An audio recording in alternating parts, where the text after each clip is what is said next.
خدا کے زندہ اور پاک کلام میں سے گنتی کی کتاب اس کا 21واں باب۔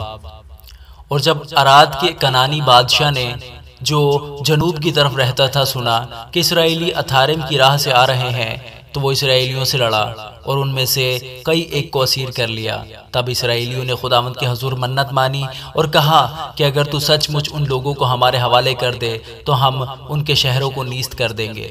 اور خداوند نے اسرائیل کی فریاد سنی اور کنانیوں کو ان کے حوالے کر دیا اور انہوں نے ان کو اور ان کے شہروں کو نیست کر دیا، چنانچہ اس جگہ کا نام بھی ہرما پڑ گیا۔ پھر انہوں نے کوہ ہور سے روانہ ہو کر بحر کلزم کا راستہ لیا تاکہ ملک ادوم کے باہر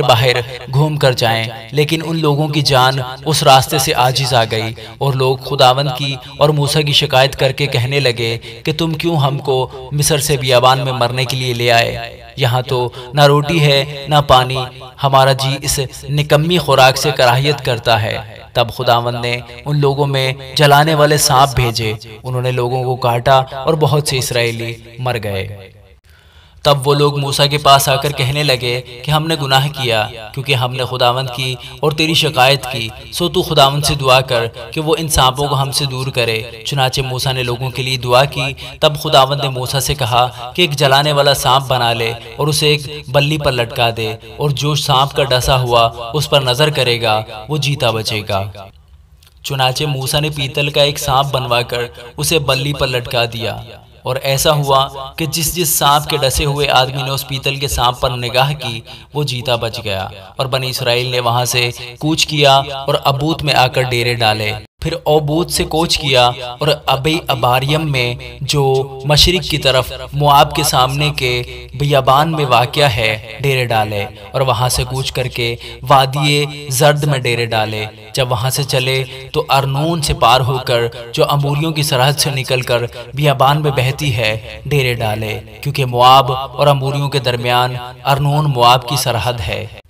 اسی سبب سے خداوند کے جنگ نامہ میں یوں لکھا ہے، واہیب جو صوفہ میں ہے، ارنون کے نالے اور ان نالوں کا ڈھلان جو آر شہر تک جاتا ہے اور مواب کی سرحد سے متصل ہے۔ پھر اس جگہ سے وہ بیر کو گئے، یہ وہی کنواں ہے جس کے بارے میں خداوند نے موسیٰ سے کہا تھا کہ ان لوگوں کو ایک جگہ جمع کر اور میں ان کو پانی دوں گا۔ تب اسرائیل نے یہ گیت گایا، اے کنویں تو ابل آ، تم اس کنویں کی تعریف گاؤ، یہ وہی کنواں ہے جسے رئیسوں نے بنایا اور قوم کے امیروں نے اپنے عصا اور لاٹھیوں سے کھودا۔ تب وہ اس دشت سے متنہ کو گئے اور متنہ سے نہلیل کو اور نہلیل سے بامات کو، اور بامات سے اس وادی میں پہنچ کر جو مواب کی میدان میں سے پسگا کی اس چوٹی تک نکل گئے جہاں سے یشیمون نظر آتا ہے۔ اور اسرائیلیوں نے اموریوں کے بادشاہ سیہون کے پاس ایلچی روانہ کیے اور یہ کہلا بھیجا کہ ہم کو اپنے ملک سے گزر جانے دے، ہم کھیتوں اور انگور کے باغوں میں نہیں گھسیں گے اور نہ کنووں کا پانی پئیں گے، بلکہ شہرا سے سیدھے چلے جائیں گے جب تک تیری حد کے باہر نہ ہو جائیں۔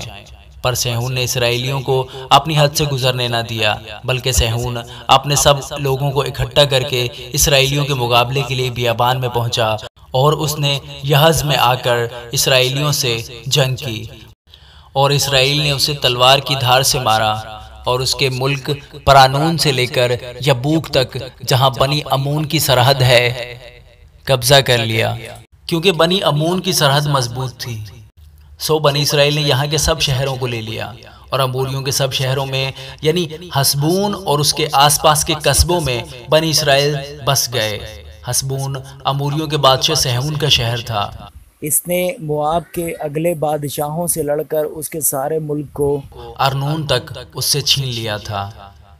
اسی سبب سے مثل کہنے والوں کی یہ کہاوت ہے کہ حسبون میں آؤ تاکہ سیہون کا شہر بنایا اور مضبوط کیا جائے، کیونکہ حسبون سے آگ نکلی، سیہون کے شہر سے شعلہ برآمد ہوا، اس نے مواب کے آر شہر کو اور ارنون کے اونچے مقامات کے سرداروں کو بھسم کر دیا۔ اے مواب تجھ پر نوحہ ہے، اے کموس کے ماننے والو تم ہلاک ہوئے۔ اس نے اپنے بیٹوں کو جو بھاگے تھے اور اپنی بیٹیوں کو اسیروں کی مانند اموریوں کے بادشاہ سیہون کے حوالہ کیا، ہم نے ان پر تیر چلائے سو حسبون دیبون تک تباہ ہو گیا، بلکہ ہم نے نفع تک سب کچھ اجاڑ دیا، وہ نفع جو میدبا سے متصل ہے۔ بنی اسرائیل اموریوں کے ملک میں رہنے لگے اور موسیٰ نے یازیز کی جاسوسی کرائی، پھر انہوں نے اس کے گاؤں لے لیے اور اموریوں کو جو وہاں تھے نکال دیا، اور وہ گھوم کر بسن کے راستہ سے آگے کو بڑھے، اور بسن کا بادشاہ اوج اپنے سارے لشکر کو لے کر نکلا تاکہ ادرئی میں اس سے جنگ کرے، اور خداوند نے موسیٰ سے کہا اس سے مت ڈر، کیونکہ میں نے اسے اور اس کے سارے لشکر کو اور اس کے ملک کو تیرے حوالے کر دیا ہے، سو جیسا تو نے اموریوں کے بادشاہ سیہون کے ساتھ جو حسبون میں رہتا تھا کیا ہے، ویسا ہی اس کے ساتھ بھی کرنا۔ چنانچہ انہوں نے اس کو اور اس کے بیٹوں اور سب لوگوں کو یہاں تک مارا کہ اس کا کوئی باقی نہ رہا، اور اس کے ملک کو اپنے قبضہ میں کر لیا۔ آمین۔